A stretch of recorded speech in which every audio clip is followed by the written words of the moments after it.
Gloria al Señor, gloria a Jesús, bendito sea el nombre del Señor. Dios bendiga a toda la audiencia de Bellavista Estéreo 103.6, frecuencia modulada. Hoy, en este precioso día, nuestro hermano John Jairo Gámez en la parte de la asistencia técnica, y tu hermano en Cristo Jesús, Blas Pesotti Arias. Gloria al Señor. Disponte, mi hermano, al estudio bíblico en esta mañana. El libro de Hechos, los Hechos Apostólicos, bendito sea el nombre del Señor. Y quiero, antes de hacer la lectura bíblica, elevar la oración al Señor. Padre amado, Dios soberano y amante, Padre Jehová de los ejércitos, gracias, Señor, por tu amor, por la obra redentora, expiatoria, sustitutiva, Señor, aleluya, y reconciliadora de Jesucristo.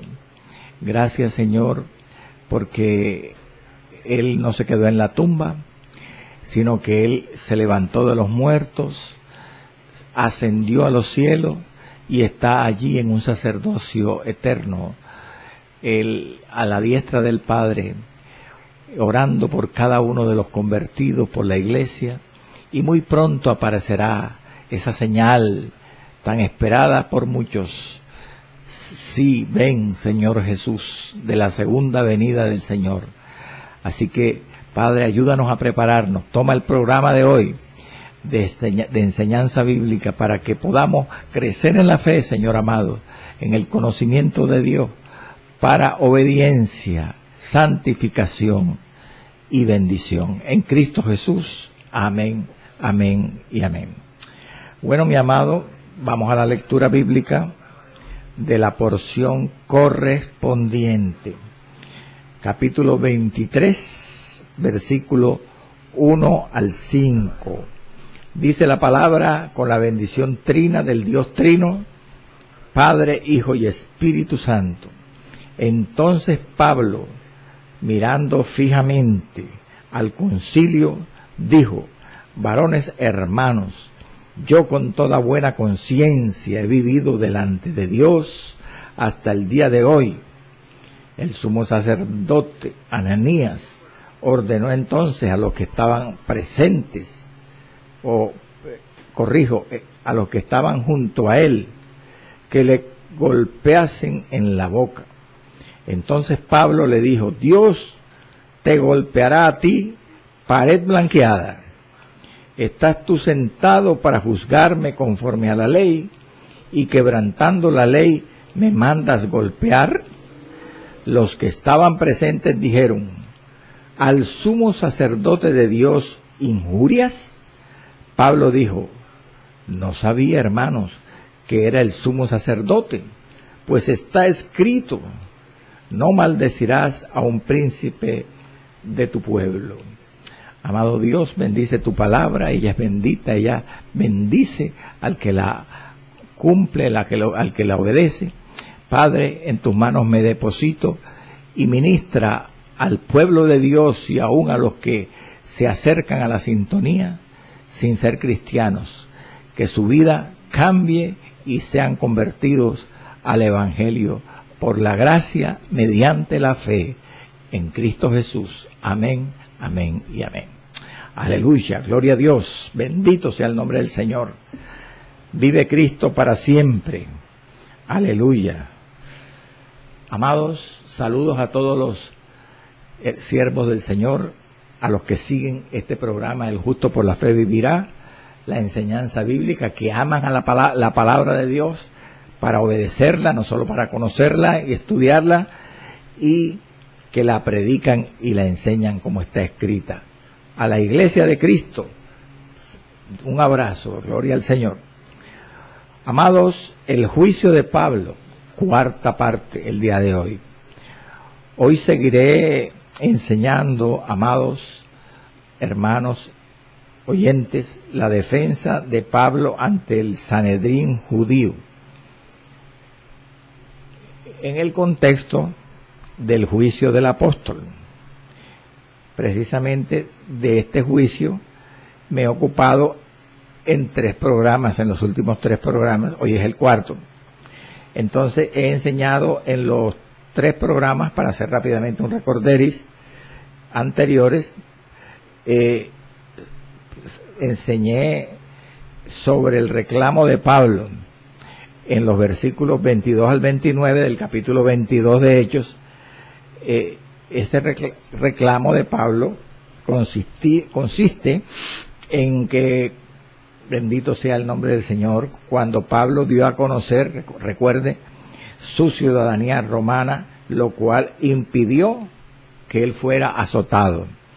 También enseñé en estos programas anteriores sobre el juicio de Pablo, sobre la acusación. La acusación, el versículo 30 del capítulo 22, vale decir cuando Pablo fue conducido al Sanedrín para ser acusado por el tribuno romano. Hoy entonces voy a reanudar, Dios mediante, la defensa del apóstol cuando fue presentado ante el concilio judío, en los versículos 1 al 5 del capítulo 23. Gloria al Señor. En esta presentación de Pablo ante el concilio judío, ante el tribunal judío, sucede un evento muy relevante.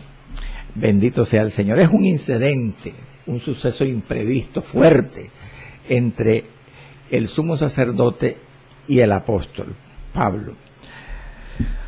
Por eso quiero repetir el versículo 1 que dice que cuando Pablo empezó a dirigirse al concilio, él, mirando fijamente al concilio, dijo, leo el verso 1, varones hermanos, yo con toda buena conciencia he vivido delante de Dios hasta el día de hoy.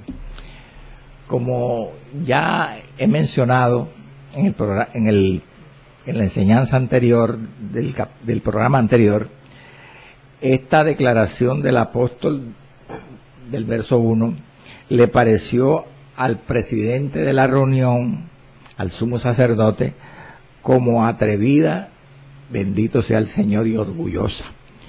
Porque en el versículo 2 inmediatamente manda a bofetear al apóstol, a las personas que estaban cerca, les pide que abofetearan a Pablo.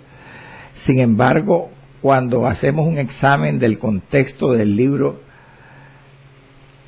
de Hechos, esta forma de expresión de Pablo, yo con toda buena conciencia he vivido delante de Dios hasta el día de hoy, esta forma de hablar en este verso 1 no era nueva, porque él repite en el capítulo siguiente, en el capítulo 24 de Hechos, en una defensa ante el gobernador Félix, el gobernador de Judea, en el versículo precisamente 16 del capítulo 24, dice estas palabras a Félix: procuro tener siempre una conciencia sin ofensa ante Dios y ante los hombres. Mire que esa forma de expresión es casi la misma que la que emplea delante del concilio judío en este capítulo 23. Es más, como ya he dicho, podemos hacer una comparación entre el repaso que él hace, que Pablo hace de su vida anterior en el verso 1, con las palabras que él dirige a los filipenses. Porque el verso 1, él está haciendo como un repaso a su vida anterior. Yo con toda buena conciencia he vivido hasta el día de hoy delante de Dios. Eso lo podemos comparar con unas palabras que él le dice a la iglesia en Filipo en el capítulo 3, verso 6. Pablo les dice, hablando de su misma persona, dice que él era, en cuanto a la justicia que es en la ley, irreprensible. O sea, tenía buena conciencia. Se lo dice a los filipenses. Ahora, Pablo, amado, podía perfectamente apelar, recurrir muy bien al testimonio de su conciencia, estando ante los hombres, en este caso ante el tribunal de Israel, judío.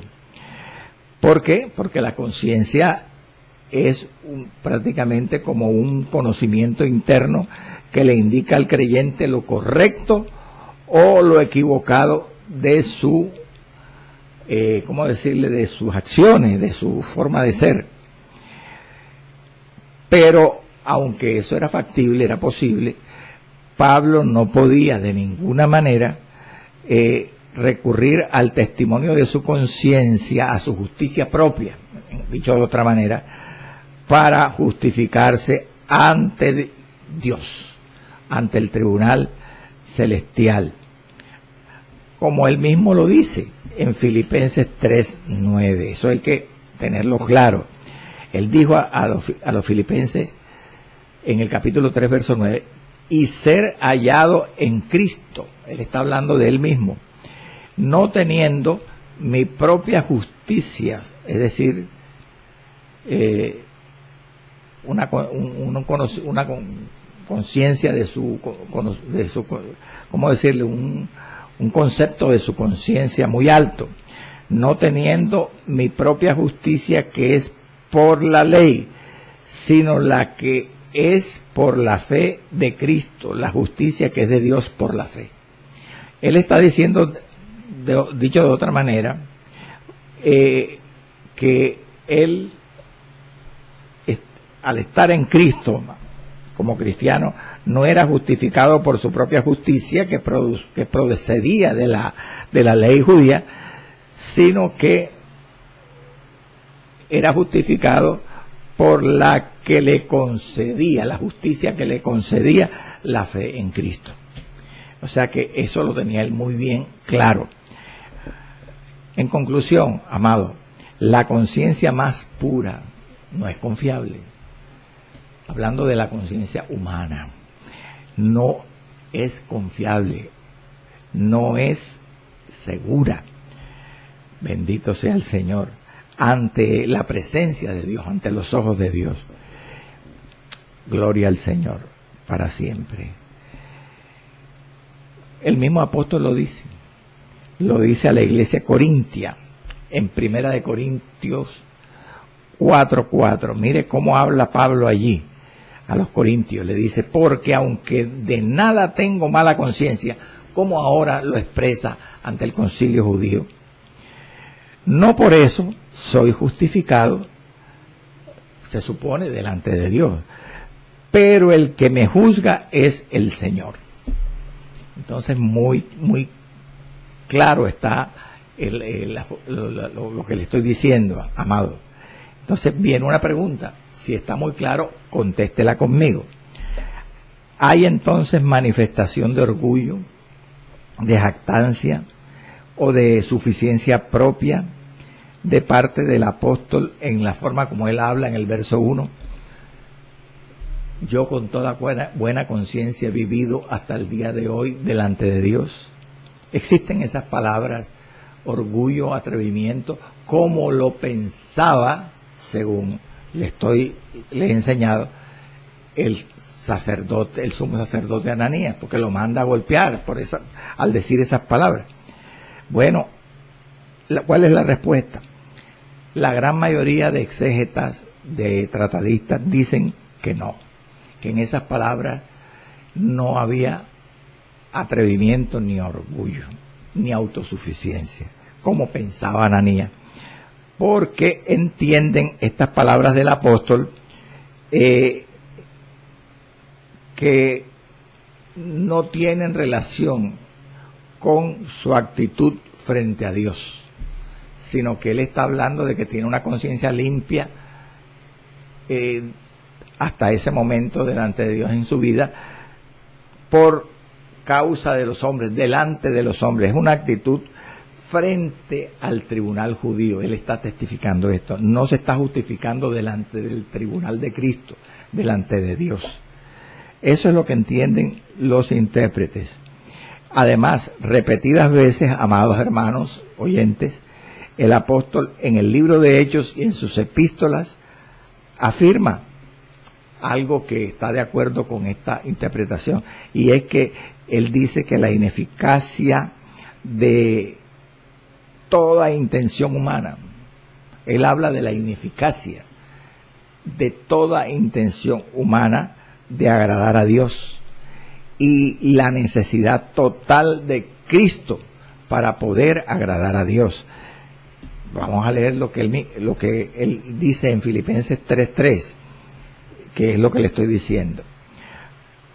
Pablo afirma aquí: porque nosotros somos la circuncisión, los que en espíritu servimos a Dios y nos gloriamos en Cristo Jesús, no teniendo confianza en la carne. Él demuestra eso aquí, que él no confiaba en sí mismo para justificarse ante Dios.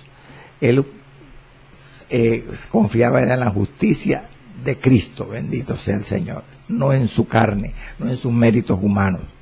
Bendito sea el Señor. Entonces, conclusión, Pablo en ninguna manera era jactancioso y atrevido al decirle a los miembros del Sanedrín que él con toda buena conciencia había vivido hasta ese día delante de Dios. Además, todo lo contrario, mi amado hermano y escucha de esta emisora, en vez de mostrar atrevimiento, bendito sea el Señor, y orgullo, como pensaba equivocadamente Ananías, el apóstol lo que estaba mostrando con estas palabras del verso 1 era su modestia y su limpia conciencia. Todo lo contrario, como le digo. ¿Por qué? Eso se lo voy a explicar. Lo observamos aquí en dos detalles del verso 1. Primer detalle, dice que Pablo miró fijamente al concilio. Y segundo detalle, en este versículo 1 también se afirma que Pablo no dice hermanos, varones, hermanos y padres, como él dice en el versículo 1, capítulo 22, cuando se dirige dirige la defensa al pueblo judío, que ya vimos, ya estudiamos, sino que en este versículo 1 dice varones, hermanos. Ese es otro detalle por el cual se muestra la modestia y la limpieza de conciencia del apóstol. ¿Por qué? Voy a demostrárselo en ambos puntos. Primero, cuando dice Lucas que Pablo miró fijamente al concilio, antes de decir estas palabras del verso 1, el autor da a entender que Pablo miró intensamente a los miembros del concilio, porque como tenía su conciencia no le acusaba, él podía mirarlos intensamente por un rato, por varios segundos, tal vez sin pestañear. Eso demostraba no orgullo ni atrevimiento, era la limpia conciencia que permitía que Pablo pudiera mirar fijamente al concilio sin que su conciencia le acusara. Mostraba modestia, ¿verdad? Modestia. Segundo, al llamar a los ancianos que están presentes varones hermanos y no varones hermanos y padres, como en el capítulo 22, verso 1, demostraba el apóstol aquí, ante el concilio judío, que él lo que quería era, bendito sea el Señor, solo se preocupaba, mejor, de agradar a Dios y cumplir su voluntad. ¿Por qué? Porque él pasa por alto a los padres, a los ancianos que estaban allí, y a todos los llama, los corta con la misma tijera, los llama hermanos. O sea, no tiene deferencia con los padres, con los ancianos, los llama también hermanos, porque a él lo que le interesaba era agradar a Dios y hacer su voluntad. Era una muestra también de modestia, bendito sea el Señor, de limpia conciencia. Seguimos, verso 2. Y dice la escritura en el verso 2 que el sumo sacerdote Ananías ordenó entonces a los que estaban junto a él que le golpeasen en la boca. Lea la palabra. Bendito sea el Señor. ¿Por qué? Porque al parecerle a este Ananías la declaración de Pablo del verso 1, osada, atrevida y orgullosa, se encolerizó tanto que mandó a bofetear al apóstol. Para hacer un estudio, un examen, un escudriñamiento minucioso de este pasaje, necesitamos saber quién era Ananías, quién era este hombre. No lo dice el libro de los Hechos, pero yo he traído una serie de datos biográficos de Ananías, el sumo sacerdote, que nos van a permitir entender mejor el pasaje. Era un hombre de un mal carácter. Ananías, dice la historia antigua. Dice que era hijo de Nedebeo. Y este Ananías había recibido el cargo no de un antecesor, como era lo común en el sumo sacerdocio judío, sino que lo había recibido de un rey pagano. O sea, el sacerdocio estaba monopolizado por los reyes paganos. Dice la historia extrabíblica que Ananías recibió el cargo de sumo sacerdote de Herodes de Calcis, es decir, Herodes, rey de Calcis, que era un hermano menor de Herodes Agripa I, es decir, del llamado Herodes el joven. ¿Y cuándo lo recibió? Dice la historia, en el año 47 de nuestra era cristiana. Este Herodes de Calcis lo mantuvo en el sumo sacerdocio a Ananías por 11 o 12 años aproximadamente. Y dice el historiador judío Flavio Josefo, amado, que era de tan mal carácter este hombre y de tan mala fama que era de la peor clase de sumos sacerdotes que hubo en Jerusalén. Tanto que lo califica Josefo de avaro, tirano, glotón y vicioso. Y dice que era dispuesto tanto para usar la espada de los sicarios como el soborno, con el objeto de conseguir sus mezquinos propósitos. Así de malo era el hombre. Este Ananías fue conocido por haberse enriquecido. Era codicioso, era avaro. Y para la muestra un botón. Dice que era tan codicioso que se enriqueció a costa del pueblo. Y no solamente a costa del pueblo, sino también a costa de los mismos, bendito sea el Señor, sacerdotes.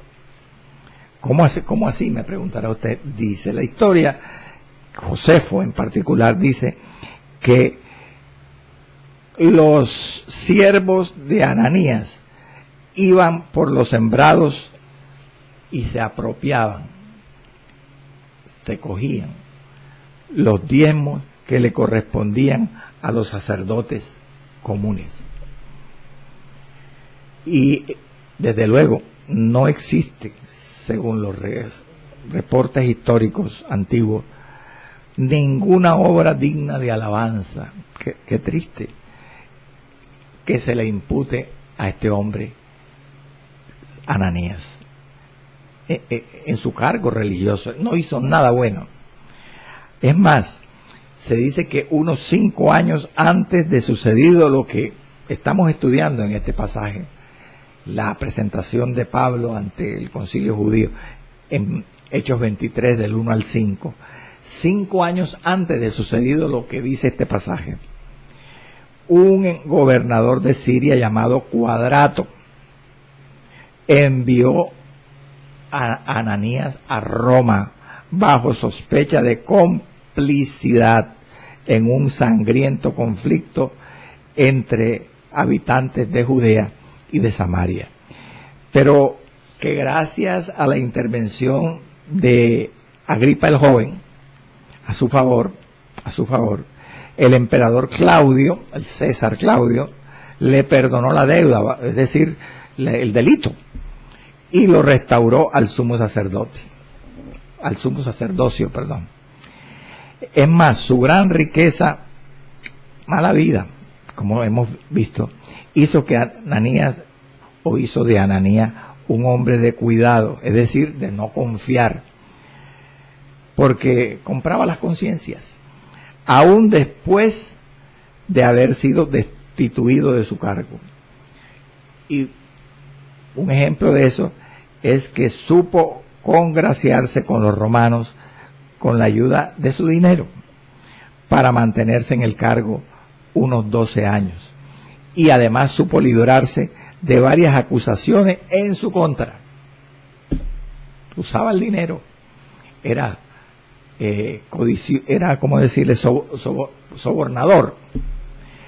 Su política era prorromana. Él estaba a favor de Roma. Y por eso los judíos no se congraciaban mucho con él. No solamente porque era un Herodes, descendiente de Edom, de Esaú, sino que además tenía una política prorromana. Y esto lo convirtió en el blanco, dice la historia, de odio y de agresión de parte de los nacionalistas de Judea, tanto que cuando los rebeldes de Judea lo encontraron una vez cuando comenzaba la guerra judío-romana en el año 66 después de Cristo, cuando estos rebeldes de Judea lo encontraron en ese tiempo, tratándose de esconder en un acueducto en Jerusalén, lo mataron, acabaron con su vida. ¿Y qué dice la historia? Que un hermano de él, llamado Ezequías, y un hijo llamado Eleazar, tomaron venganza. Precisamente Eleazar, el hijo, era capitán del templo. Y se dice que estos dos parientes directos del asesinado Ananías tomaron venganza de los asesinos de Ananías. A su vez mataron a los asesinos. Es decir, que la familia también era violenta, era rencillosa. De tal palo, tal astilla, dice el dicho. Seguimos, amados. Entonces, podemos entender ahora un poco más la actitud de este hombre que manda a bofetear a Pablo. No se podía pedirle peras al olmo. Era un hombre malo, perverso, un sacerdote inmoral. Y dice el verso 3, entonces Pablo le dijo, después que lo mandó a bofetear, entonces él se dirige al sumo sacerdote que había dado la orden perversa de abofetearlo. Le dijo, Dios te golpeará a ti, pared blanqueada. ¿Estás tú sentado para juzgarme conforme a la ley y quebrantando la ley me mandas golpear? En este momento yo quiero enseñarle que estudiemos la segunda parte del verso primero, cuando dice que el apóstol, ¿estás tú sentado para juzgarme conforme a la ley y quebrantando a la ley me mandas golpear? Mire, Pablo reaccionó, como vemos claramente en el verso, con enojo, con ira, con furia, ante esta clara injusticia. Lo que despertó el enojo en Pablo fue la injusticia de la orden. Pablo era justo, pero era humano. Entonces él reacciona en forma enojosa. Y podemos, como hacen los intérpretes, yo quiero hacer esta mañana, comparar su actitud, la actitud de Pablo, con la actitud que tuvo Jesús de Nazaret, el Señor, en un caso parecido. Y decir que la actitud iracunda, humana de Pablo aquí, no llegó a comparar, a igualar la actitud serena y mansa de Jesús en esta ocasión particular de la que me estoy refiriendo. Y quiero leer, vamos a seguir ocupándonos de la actitud enojosa de Pablo, pero quiero leer el pasaje del caso parecido que vivió Jesús y cuál fue la actitud de Jesús diferente a la que tuvo Pablo aquí. Y después volvemos sobre este tema. Quiero leer Juan, capítulo 18, versículos 19 y 23. 19 al 23. Dice la palabra que el sumo sacerdote, que era Anás aquí, en los días de Cristo, preguntó a Jesús acerca de sus discípulos y de su doctrina. Gloria al Señor. Jesús le respondió: yo públicamente he hablado al mundo y siempre he enseñado en la sinagoga y en el templo, donde se reúnen todos los judíos, y nada he hablado en oculto. ¿Por qué me preguntas a mí? Y le respondió Jesús a el sumo sacerdote Anás: pregunta a los que han oído qué les haya yo hablado. He aquí ellos saben lo que yo he dicho. Cuando Jesús hubo dicho esto, uno de los alguaciles, es decir, de los soldados que estaban allí presentes, le dio una bofetada. Mire el parecido con el pasaje que estamos estudiando de Hechos 23 de Pablo. A Jesús también le dieron una bofetada. Y le dijo, los alguaciles, cuando abofetearon a Jesús, le dijeron, para justificar la bofetada que le dieron: así respondes al sumo sacerdote. Jesús, Cristo, le respondió: si he hablado mal, testifica en qué está el mal, o si bien, ¿por qué me golpeas? Escuche, en este momento he planteado dos cosas. Una, la que estamos desarrollando, que es la actitud enojosa de Pablo ante la bofetada que le manda, que ordenó el sumo sacerdote Ananías que le dieran, ante esta clara injusticia. Entonces él se pronuncia en el versículo 3 y se dirige a Ananías y le dice: Dios te golpeará a ti, pared blanqueada. ¿Estás tú sentado para juzgarme según la ley, y quebrantando la ley me manda a golpear? Ahora he leído este pasaje de Juan 18, donde se ve un acontecimiento semejante en la persona de Cristo.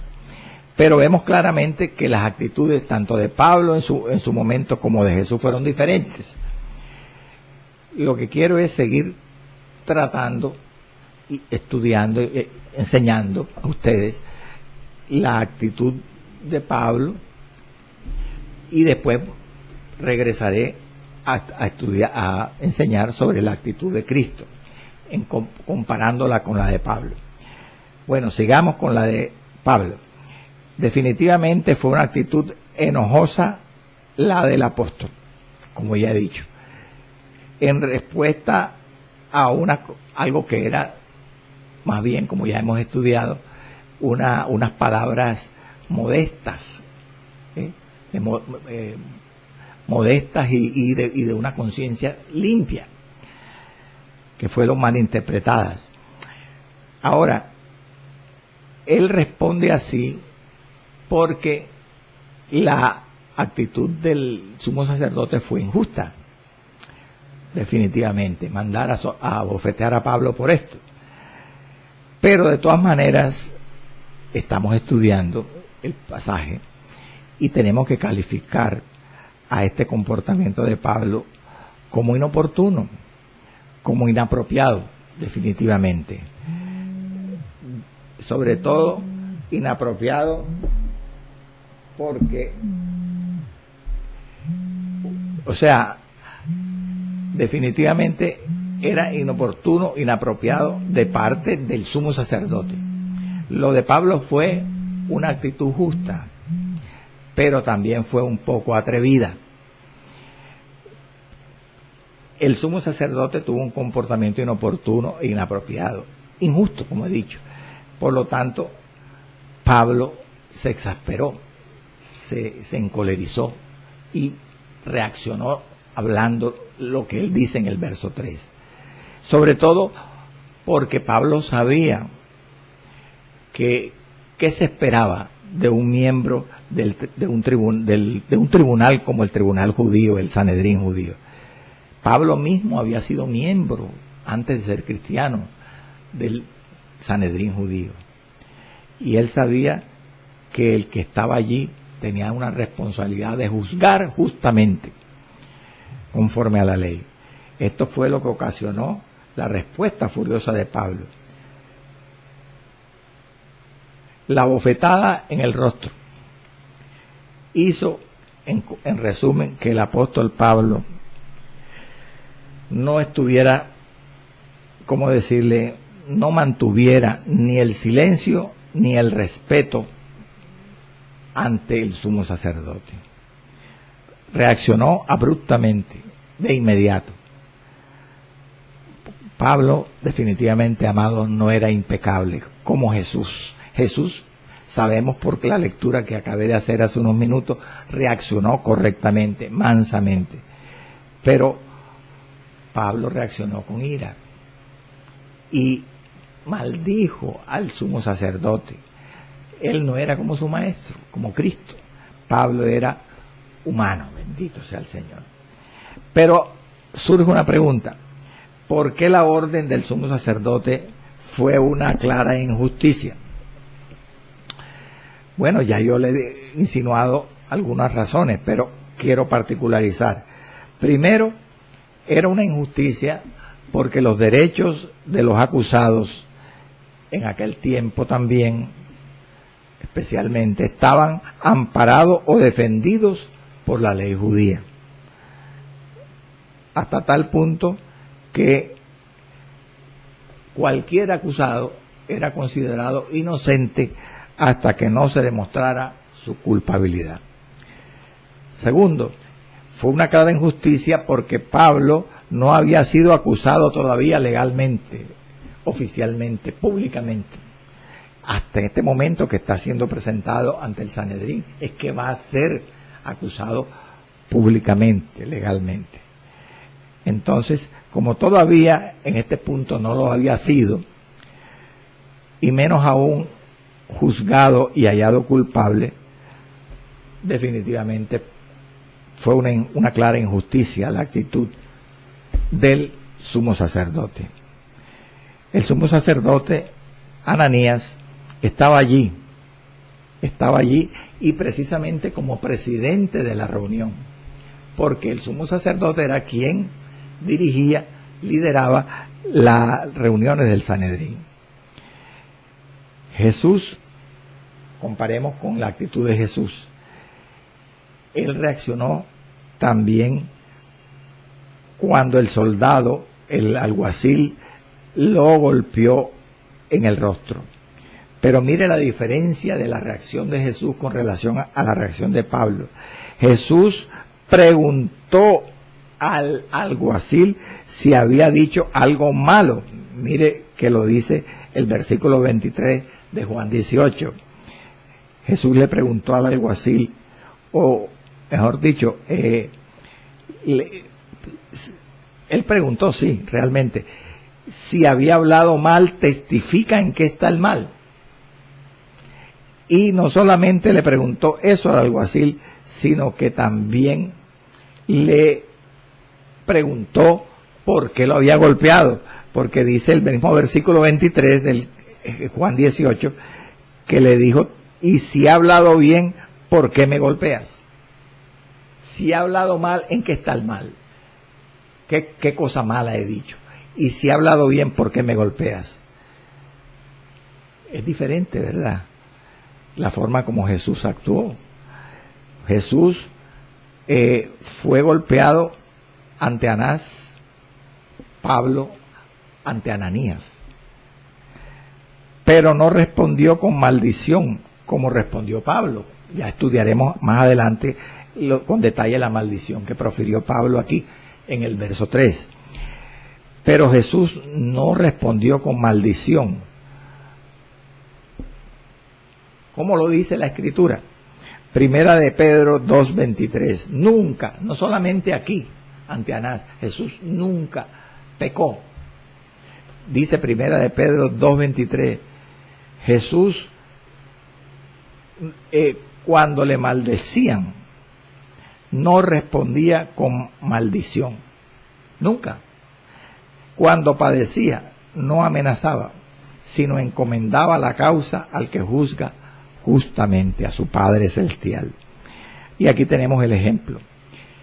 Eso no lo hizo Pablo, porque él era humano. Jesús tenía un dominio propio sobrenatural. Pero cuando a Cristo le golpearon durante el interrogatorio ante Anás en Juan capítulo 18, Jesús, al igual que Pablo ante Ananías, también contestó o protestó contra lo ilegal de la acción. O sea que eso era perfectamente correcto, que Pablo no estuviera de acuerdo o considerara con la actitud violenta de Ananías, o considerara ilegal la actitud de Ananías. Lo malo estuvo en la forma como él reaccionó. Jesús lo dijo, él estuvo también protestando en su momento Jesucristo ante el golpe que le mandó a dar Anás, porque le dijo al alguacil: ¿por qué me golpeas? Protestó mansamente. Preguntó, pero no ofendió. Pablo protestó, pero ofendió con sus palabras a Ananías. Aquí aprendemos mucho, hermano.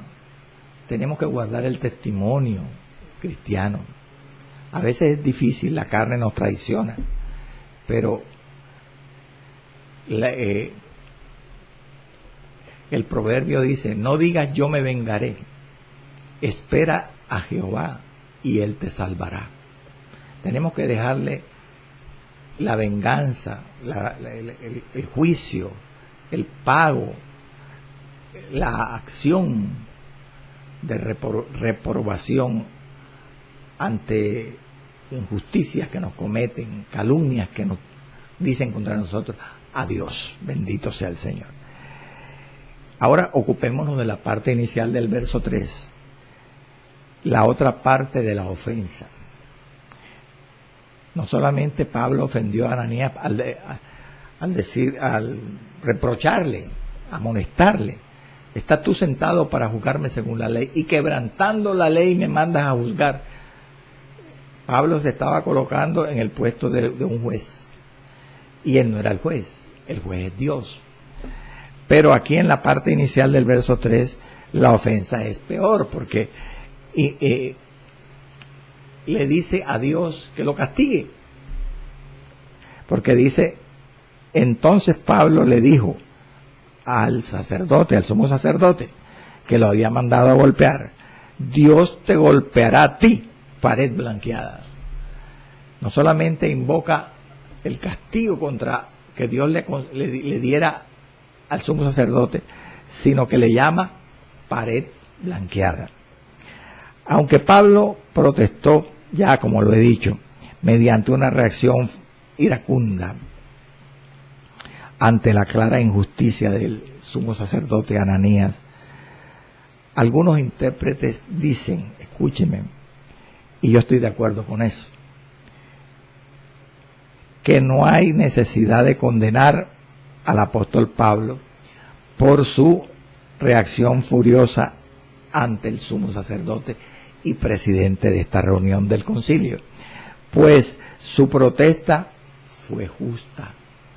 Pablo justamente protestó en una situación tan complicada que muy seguramente ni usted ni yo tengamos nunca que enfrentar.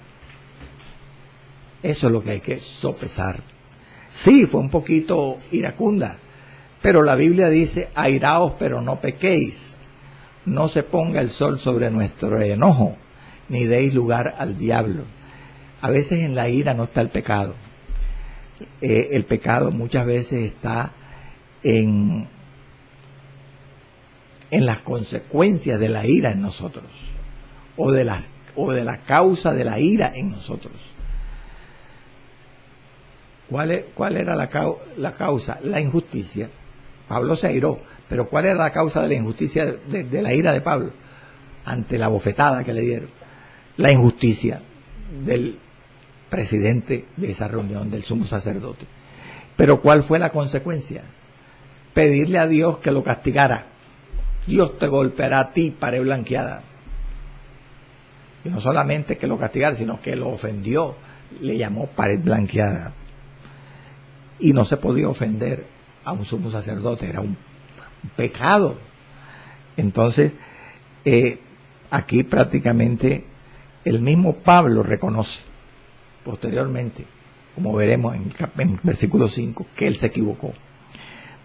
Y que la palabra misma decía que no se podía ofender a un príncipe del pueblo, a un sumo sacerdote. Gloria al nombre del Señor para siempre. Además, como si fuera poco, en esta escena tribunalicia, es decir, en el tribunal judío ocurrida, no hay duda, entre otras cosas, que quién era el personaje que muestra una actitud más distinguida, más digna, más honrosa. No era el sumo sacerdote, era Pablo, porque era el ofendido, fue el golpeado injustamente. Entonces, ¿para qué digo esto? Para confirmar lo que dice este intérprete que le he mencionado, que no hay necesidad de descargarle la mano a Pablo aquí por su actitud iracunda ante el sumo sacerdote, ni por sus palabras, como veremos, sino más bien, ¿cómo decirle? No disculparlas, pero sí comprenderlas. Él era humano y la actitud fue justa. La de Pablo, la del sumo sacerdote al mandarlo golpear fue injusta, pero la de Pablo al quejarse fue justa. Gloria al nombre de Jesús para siempre. No tenemos mucho tiempo, pero sí podemos en estos minutos finales avanzar un poquito más en este parte del pasaje del versículo. Dios te golpeará a ti, pared blanqueada. ¿Qué significa pared blanqueada? Fue una ofensa al sumo sacerdote, pero en realidad, ¿qué es? Para comprender bien la expresión, una metáfora. Pared blanqueada es una metáfora, una figura literaria en la que una figura literaria mediante la cual se refiere a una persona o a una cosa relacionándola con otra.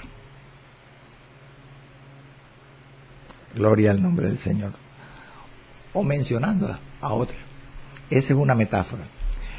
Aquí la metáfora se relaciona con el carácter de Ananías. Dicho de otra forma, Ananías, el sumo sacerdote y presidente de la reunión del concilio judío, era como una pared blanqueada. Pablo le dice directamente, pared blanqueada. Esta metáfora es aplicada por la por el carácter, como le digo, pero en realidad indica una pared. ¿Qué es la pared blanca? Una pared ruinosa, destartalada, rajada, tambaleante, cuya apariencia o estado, gloria al Señor, ha sido disfrazada o disfrazado con una capa blanqueadora de cal. ¿Cuántos conocen eso? Eso se hace. Blanquear o reforzar una pared que está rajada con una pared de cal, una capa de cal o varias capas de cal. No es algo muy seguro, pero ayuda. Eso es una pared blanqueada, como a la que se refería Pablo aquí en esta ofensa al sumo sacerdote. Ese tipo de pared que es disfrazada con una capa de cal porque está rajada. Pero además de estar rajada, la pared blanqueada a la que se refiere Pablo aquí, además no tiene suficiente cemento para mantener unidos los ladrillos, por eso está rajada. Entonces, está tan rajada esta pared blanqueada que la lluvia se supone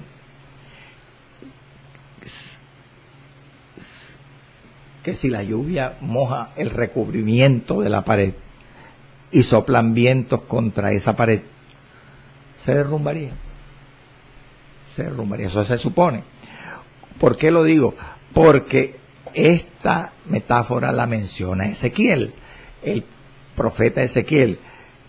Él menciona una pared como la pared con la que compara Pablo al sumo sacerdote. Escuche, en Ezequiel capítulo 13, versos 10 al 12,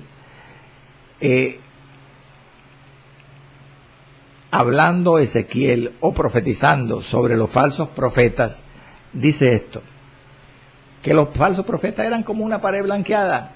Mire, sí, por cuanto engañaron a mi pueblo diciendo paz, no habiendo paz, y uno edificaba la pared, y he aquí que los otros la recubrían con lodo suelto, o sea, como con cal, lo que equivale a la cal.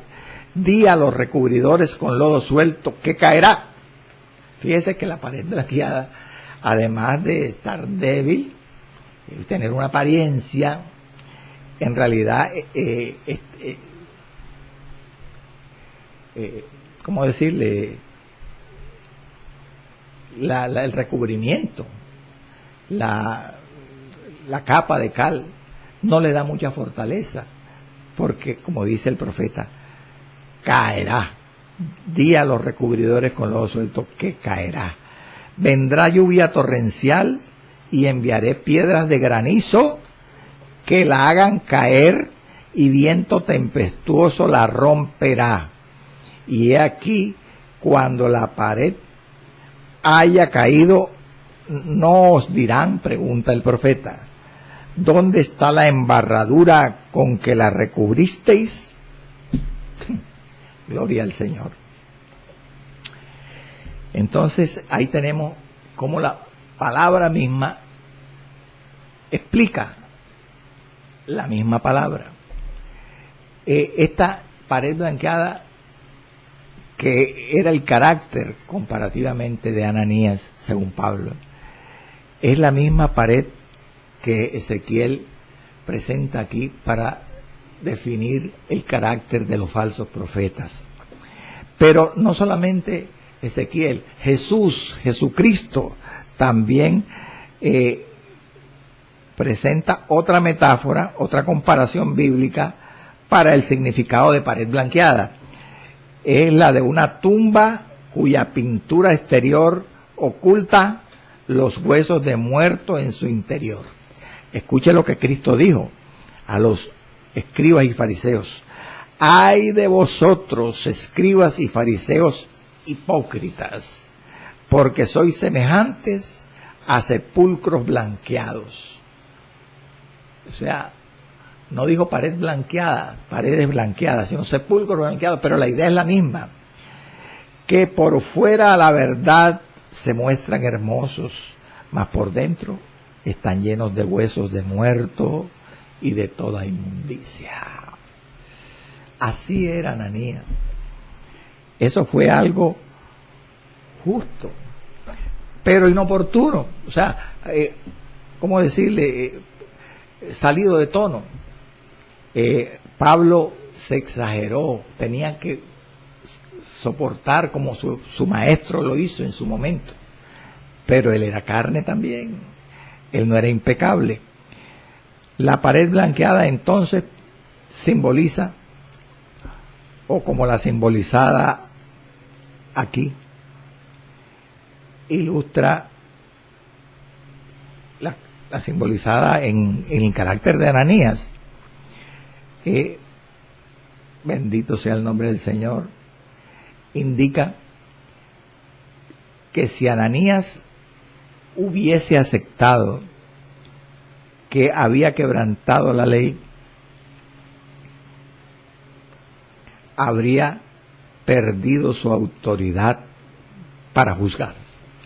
O sea, Ananías tenía que mantenerse, porque hubiera perdido autoridad si hubiera reconocido delante de los demás escribas y fariseos y miembros del concilio que él se había equivocado, había sido injusto al mandar a bofetear a Pablo. Porque la Biblia dice en Levítico 19:15, no harás injusticia en el juicio. ¿Quién estaba allí para juzgar? El sumo sacerdote, que era el presidente, entre otras cosas. Y sigue diciendo Levítico 19:15, no harás injusticia en el juicio como la hizo Ananías, ni favoreciendo al pobre, ni complaciendo al grande. Amén. Con justicia juzgarás a tu pueblo. Él tenía que mantenerse para no perder autoridad. Sin embargo, dicen los intérpretes que los fariseos y escribas que estaban allí presentes en el concilio, en la corte donde ante quien Pablo estaba siendo juzgado, tenían que haber estado de acuerdo con Pablo, porque los escribas y fariseos, aunque formaban parte del concilio judío y eran subalternos del presidente que era el que había cometido la falta, el sumo sacerdote Ananías, conocían también, como Ananías, las escrituras del Antiguo Testamento y sabían que Levítico 19:15 dice eso, que un líder tenía que juzgar justamente y no lo había hecho Ananías. Tenían que estar de acuerdo con Pablo ellos, entre otras cosas porque, como ya lo he explicado, en la ley judía los derechos de los acusados eran meticulosamente salvaguardados. Aleluya. Estamos ya prácticamente en el final y vamos a dejar allí, porque tenemos que ocuparnos o seguirnos ocupando de esta defensa de Pablo ante el concilio judío en un próximo programa. Amado Dios, Señor, te doy gracias por tu palabra, por tu amor y tu misericordia.